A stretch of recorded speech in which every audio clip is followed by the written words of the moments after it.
Welcome to the Lifestyles Unlimited Real Estate Investor Radio Show, a real estate investment program. Listen and learn how to use real estate to build wealth and passive income streams for you and your family. We bring you experts every day to discuss and answer your questions on everything from single-family homes all the way up to 600-plus unit apartment complexes. And now, the Lifestyles Unlimited Real Estate Investor Radio Show.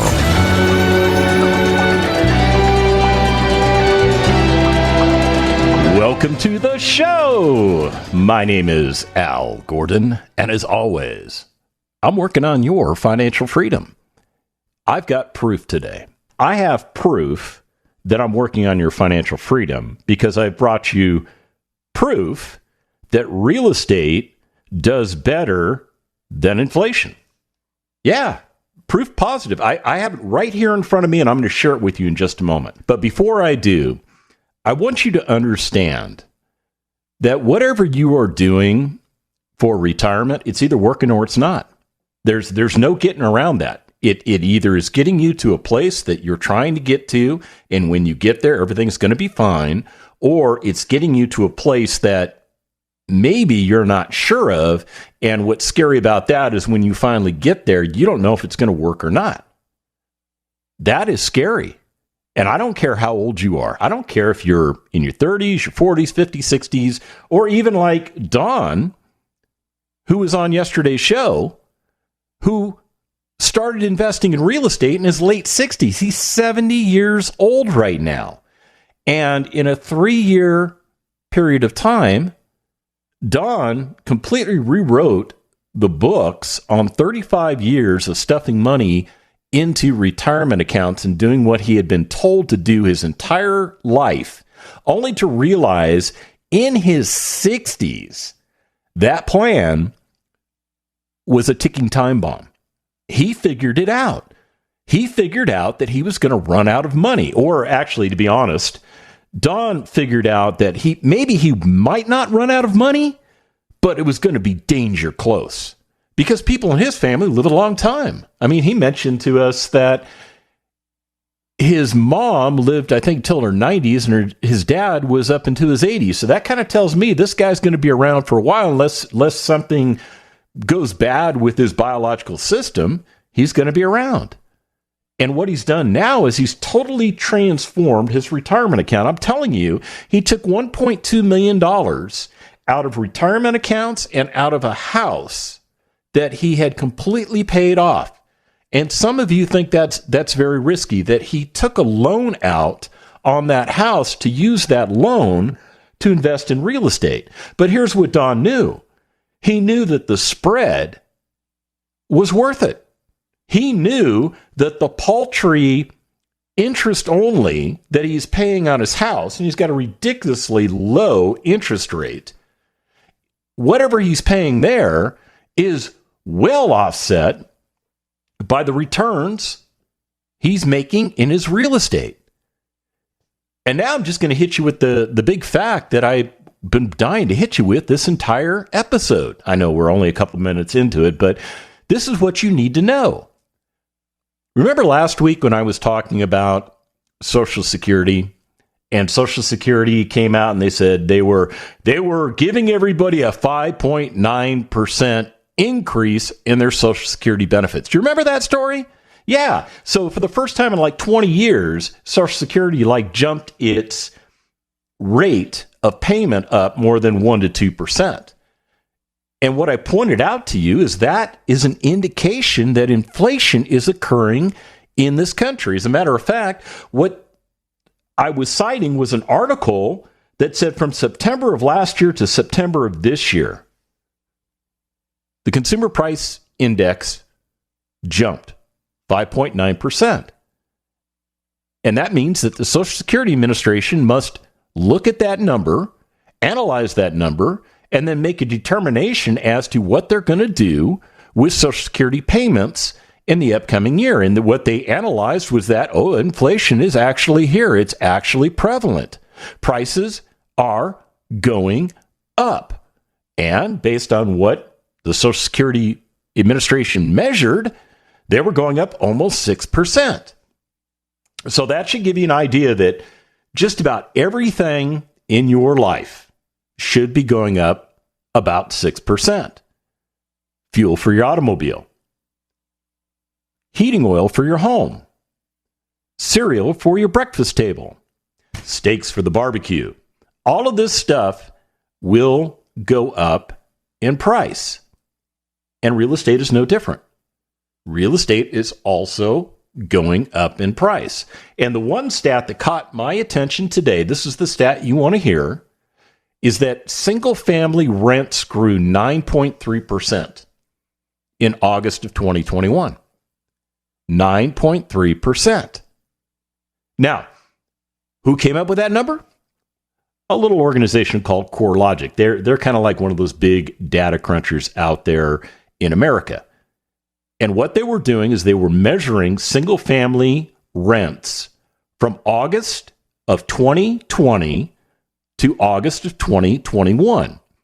And what they realized was that rents had grown year over year 9.3%.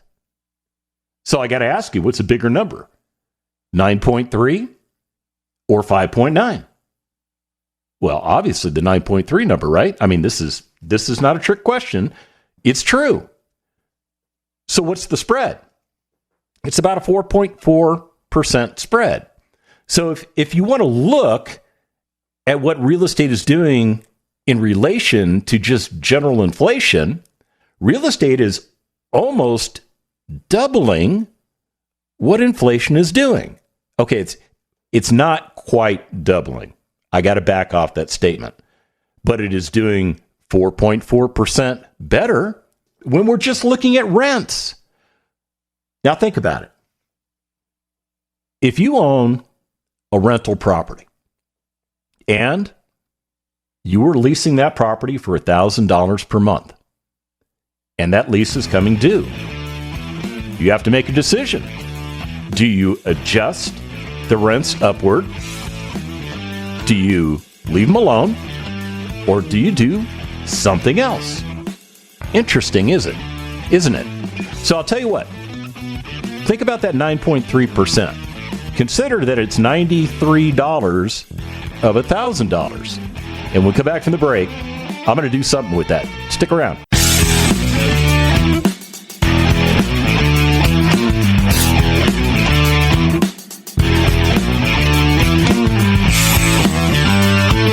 Welcome back to the Lifestyles Unlimited Real Estate Investor Radio Show.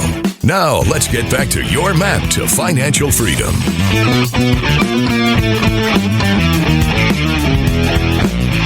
Welcome back to the show. All right, so we're talking about that 9.3% increase in rents.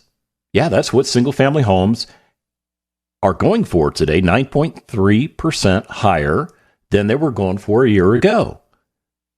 And when you take a look at what that does to your bottom line, that can be very significant.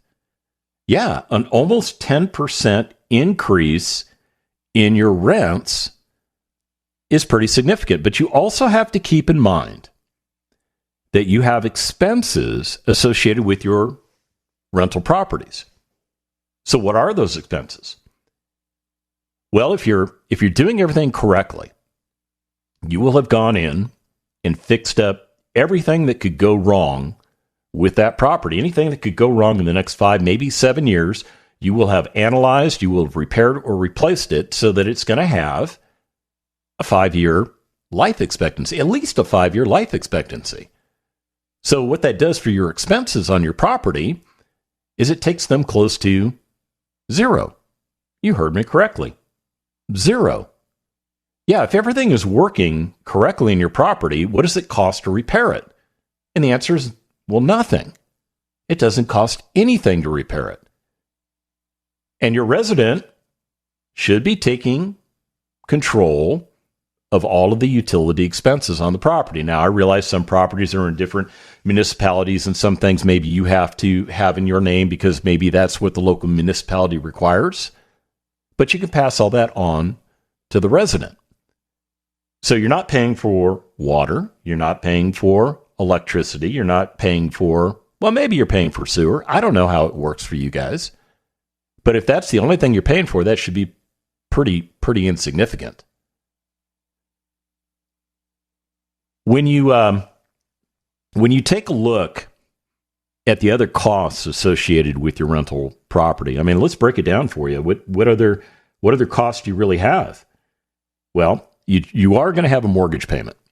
And depending on how you structured that mortgage payment, it will either have an impound account, meaning that you are setting aside money to pay for taxes and insurance when they come about. And by the way, taxes and insurance, they have a tendency to adjust upward.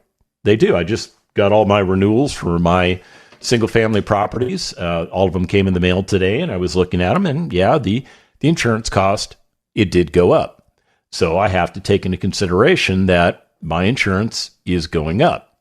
But is my insurance going up more than 9.3%? Well, when I take a look at what they're charging me this year, for the upcoming year, I should say, in relation to the previous year, my actual insurance expense went up 2.1%. So that's not terrible. It's not terrible. Now, when it comes to property taxes, yeah, the property taxes, they have gone up a little bit because of the way the municipality values and determines the value of a property and the appraisal value of the property. They said that the values went up. And because I had purchased these properties, 3 of these properties anyhow, in the last year, it kind of created a new value for the property. So my property taxes have gone up. It's just the way it is. So when it comes to raising rents, one of the things that I will consider on an annual basis is what did the adjustments in my expenses on my property come in at? Did my insurance go up, and did my property taxes go up? And if they did, one of the things that I choose to do is I choose to pass those additional costs on to my resident. Yeah, I'm running a business. Why should I reduce my cash flow just because the cost of services to that property have gone up? Yeah, it's just the way it is. But I will tell you this. When I take a look at what my increases are on my properties, even when I look at my property tax, even when I look at my insurance cost, they didn't go up 9.3%. But the rents have. I have been watching the rents in the areas where I own these properties, and the rents are going up. They seem to be going up literally about $25 a month. I mean, that's how crazy it's been. And I don't think it's going to slow down.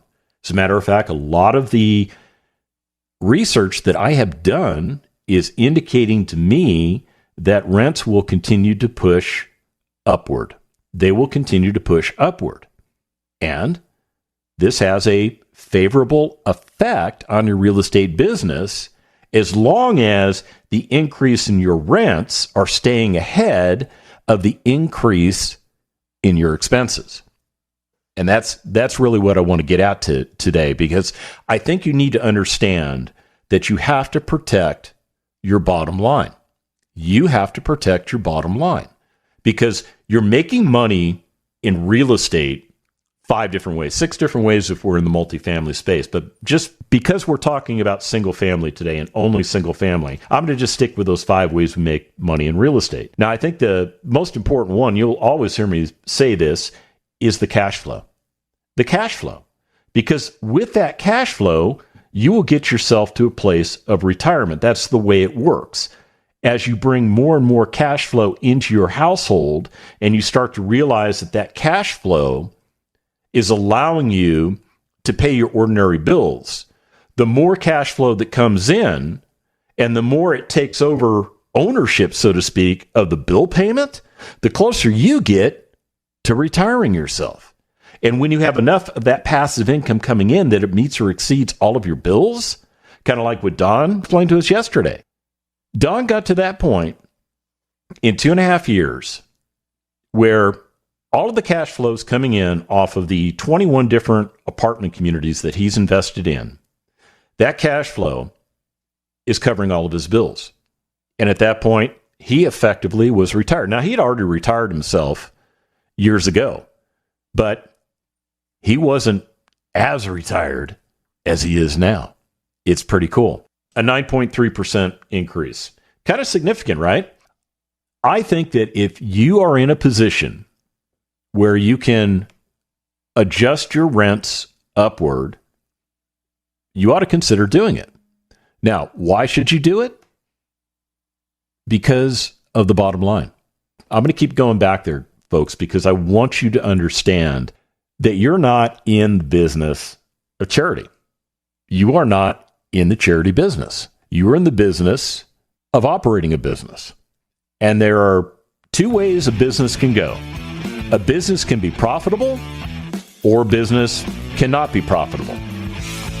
For this to work, you must operate on a profitable scale. You've got to operate on a profitable scale. There's no other way to get around it. So when we come back from the break, let's get a little bit more into the details, shall we? All right, stick around. We'll be right back.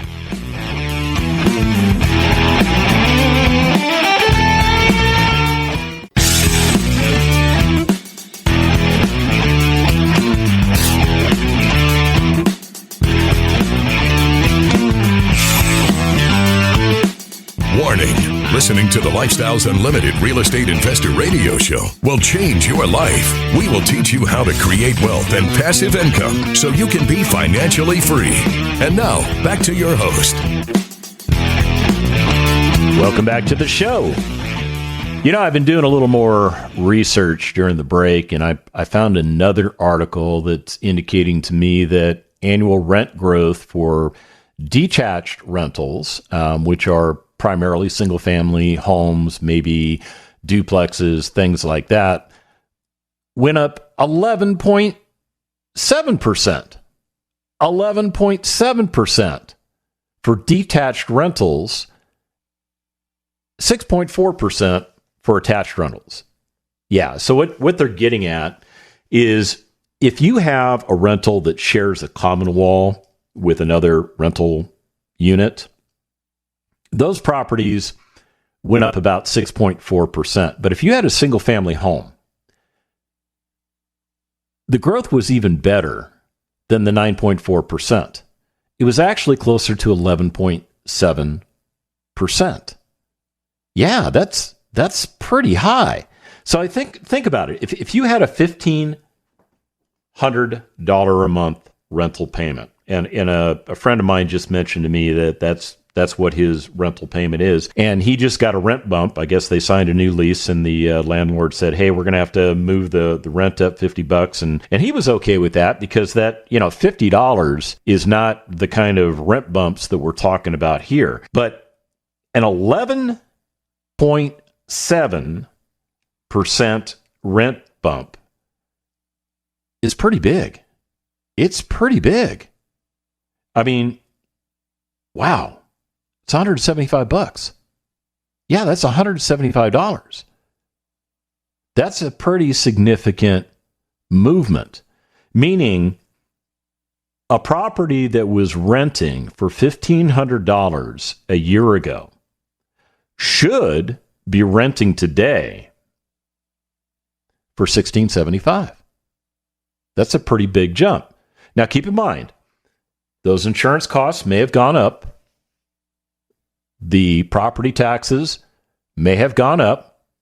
If you live in a place where you can protest your property taxes, it's probably a very good idea for you to do that.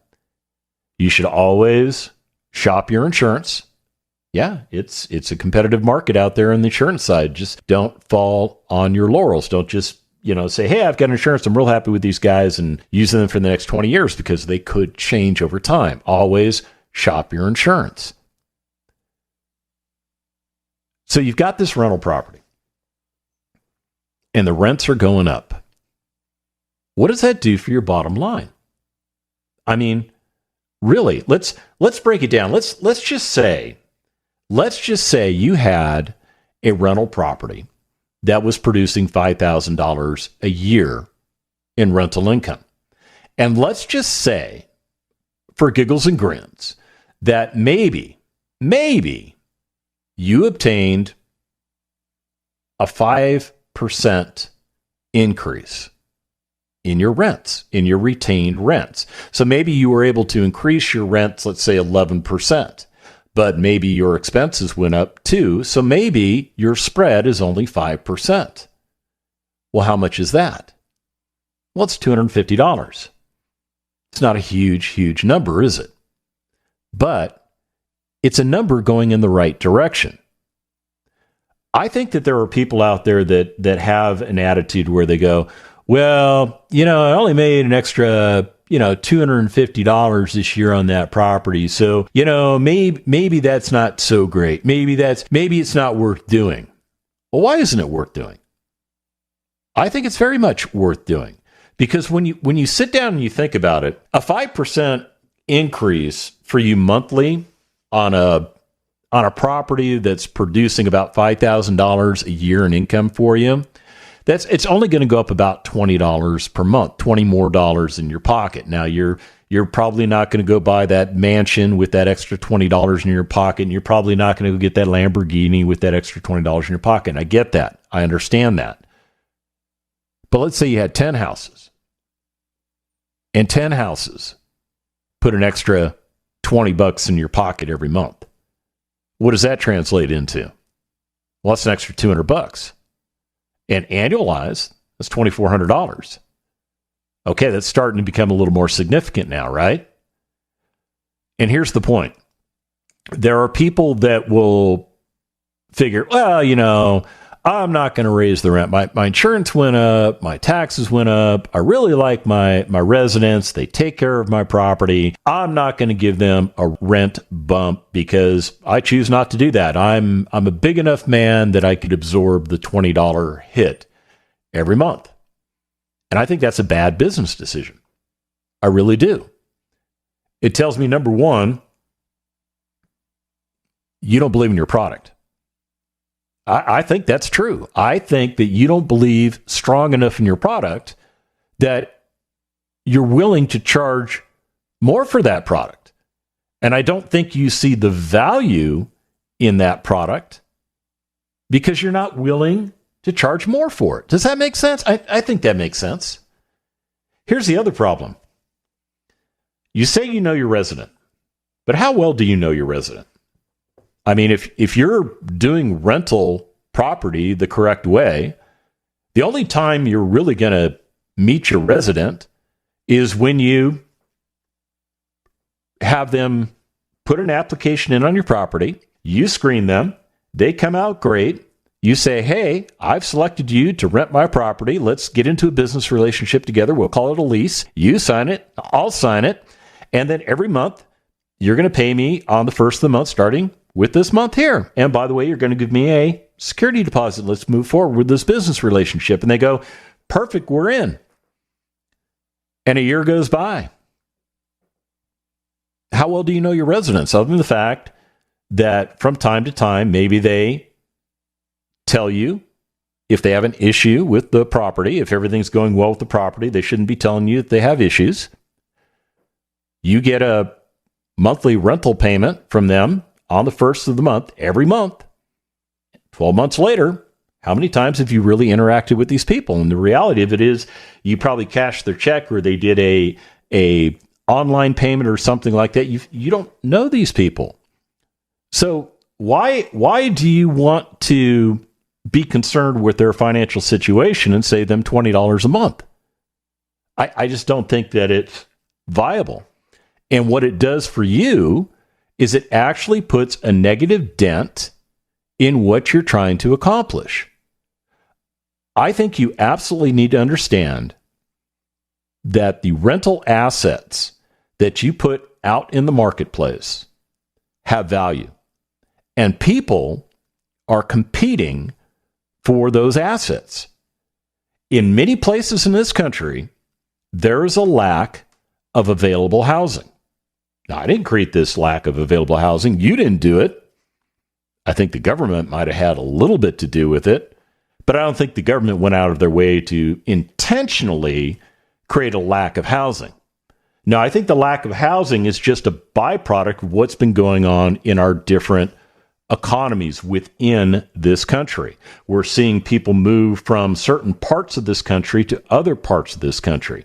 So as a result of that, with the demographic shifts that we're seeing and the population shifts that we're seeing, it's putting new demand onto housing assets that have never had as much demand for them. And as a result of that, we're also seeing people coming from high-cost locations to not as high-cost locations. And as a result of that, those people come and they go, wow, everything's on sale. Because now, think about it. If you were in California, like when I was in California, back in 2013, and you went, I can't stay in California. I can't retire in California. I got to go. I'm going to go to a place called Texas. And, you were thinking about buying a house in California and you were looking to spend $500,000. And the best thing you could find was something you probably should tear down. But then you go to Texas and it's a different story. When we come back from the break, I'll pick up that story. Stick around.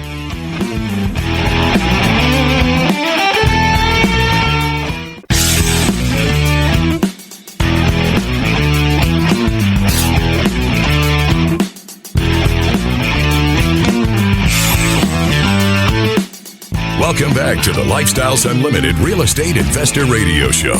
It's time to turn up the volume and fine-tune your passive income plan so you can create the lifestyle you've always wanted. Welcome back to the show. All right, let me pick up that story that I started telling you before the end of the last segment.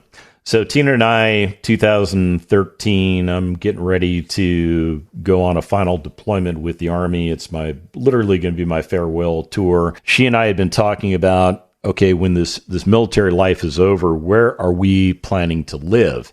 And one of the things that we decided was we wanted to leave California because we did not agree with a lot of things that go on in California. We don't believe with a lot of the politics. We don't believe in a lot of the just some of the dumb stuff that Californians do. Now, they have a right to do that, but I mean, at a certain point, I don't have to be around it. So we said, we're bouncing. And another reason we decided to leave California is because we knew that as we were trying to transition into more of a retirement mode, that we needed to live someplace where it wasn't so darn expensive to live.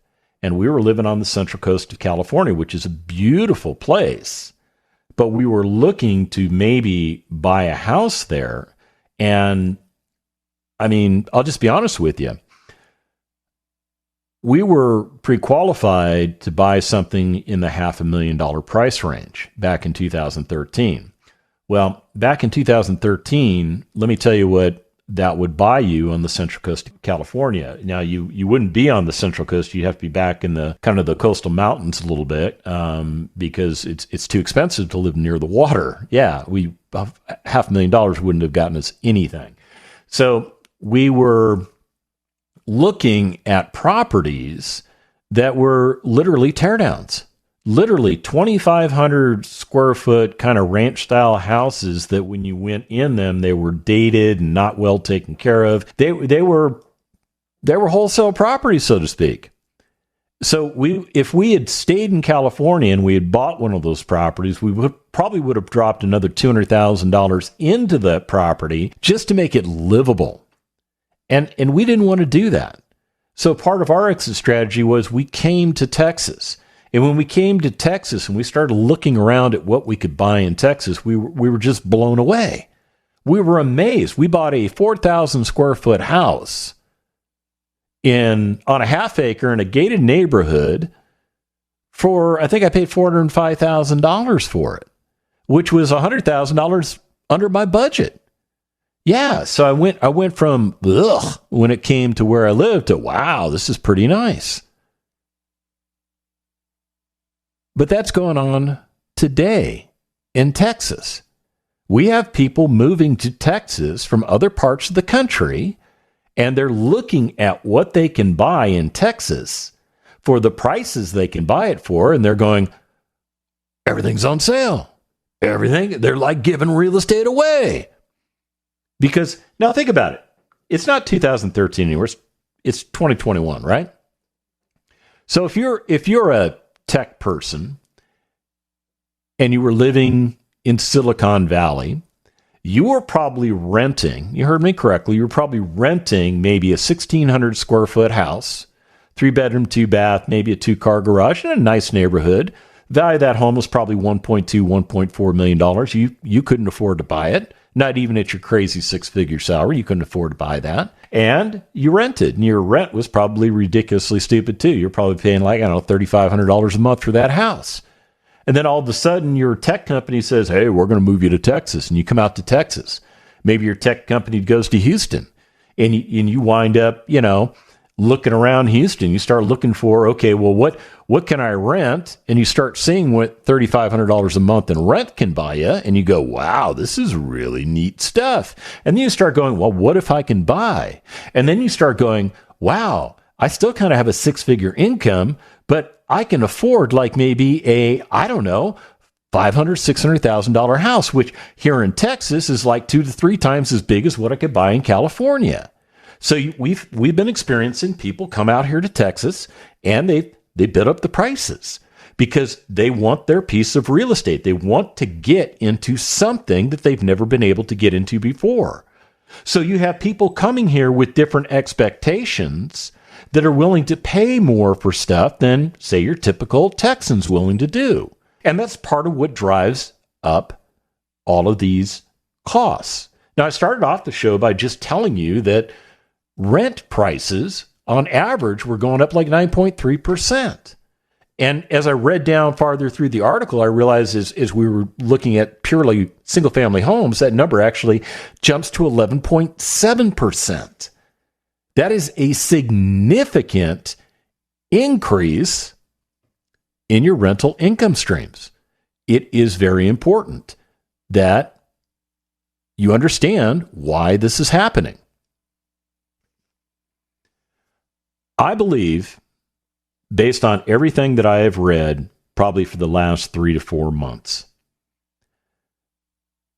that we're going to continue to see upward pressure on pricing. There's nothing that I have read, either on the federal level, at the state level, or at the local level, in a lot of the markets that I follow.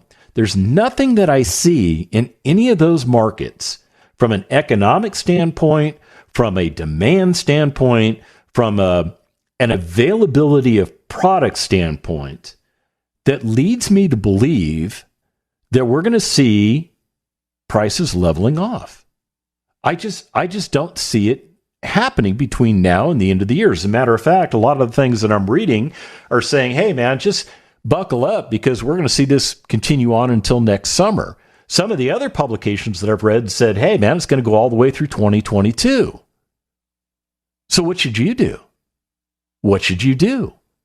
You might be a little nervous. You might be thinking, you know what? I don't know, man. I might have missed the boat here.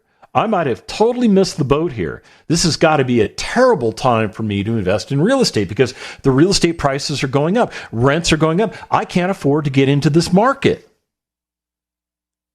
I'm here to tell you, you cannot afford not to get into this market.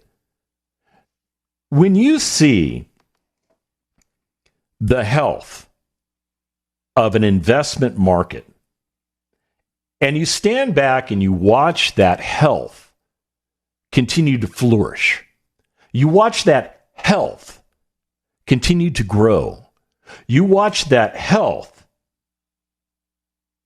not degrade. That's what I'm watching. I have been watching a very healthy real estate market. I've been watching this thing be healthy for the last couple of years. I mean, we had coronavirus, right? March of 2020. Yeah. The day that time stands still, right? Well, it wasn't quite like that. It was Trump saying, hey, we're going into lockdown, right? Everybody thought the real estate market was going to not do well. Everybody was poised for 2008 to happen again. But it didn't happen. As a matter of fact, what we found was that people need their houses. They need where they live. That's their little space. And they're willing to pay for it. And as we have seen with all the forbearance stuff that's out there, remember, forbearance was supposed to create this big avalanche of foreclosures. That's where a lot of these cheap houses were going to come from that you and I were going to buy. Yeah, well, that didn't happen, did it? Because people, even when they went into forbearance, they stayed focused on getting out of forbearance.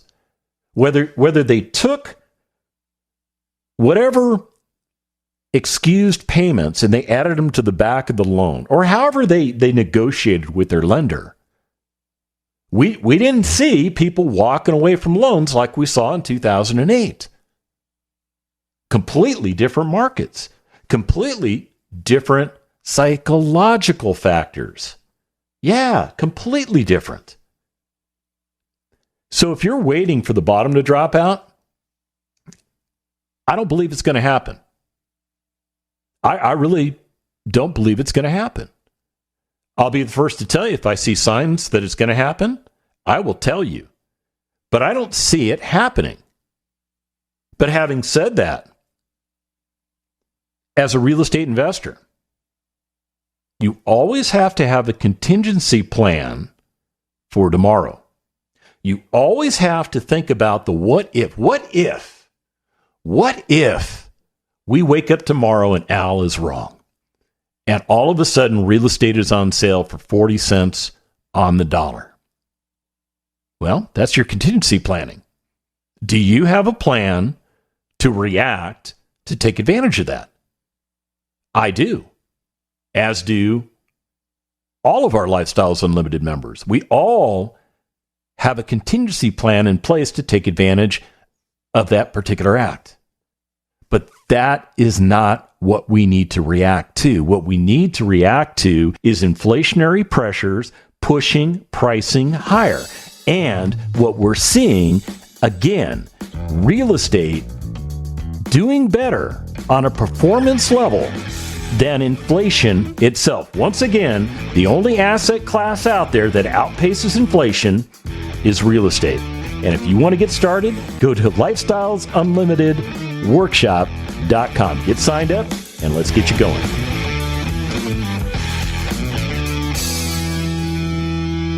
The Lifestyles Unlimited Real Estate Investor Radio Show is for entertainment purposes only. Please consult a professional regarding your personal investment needs. Nothing presented on the Lifestyles Unlimited Real Estate Investor Radio Show constitutes an endorsement, recommendation, offer, or solicitation to buy or sell any product or security.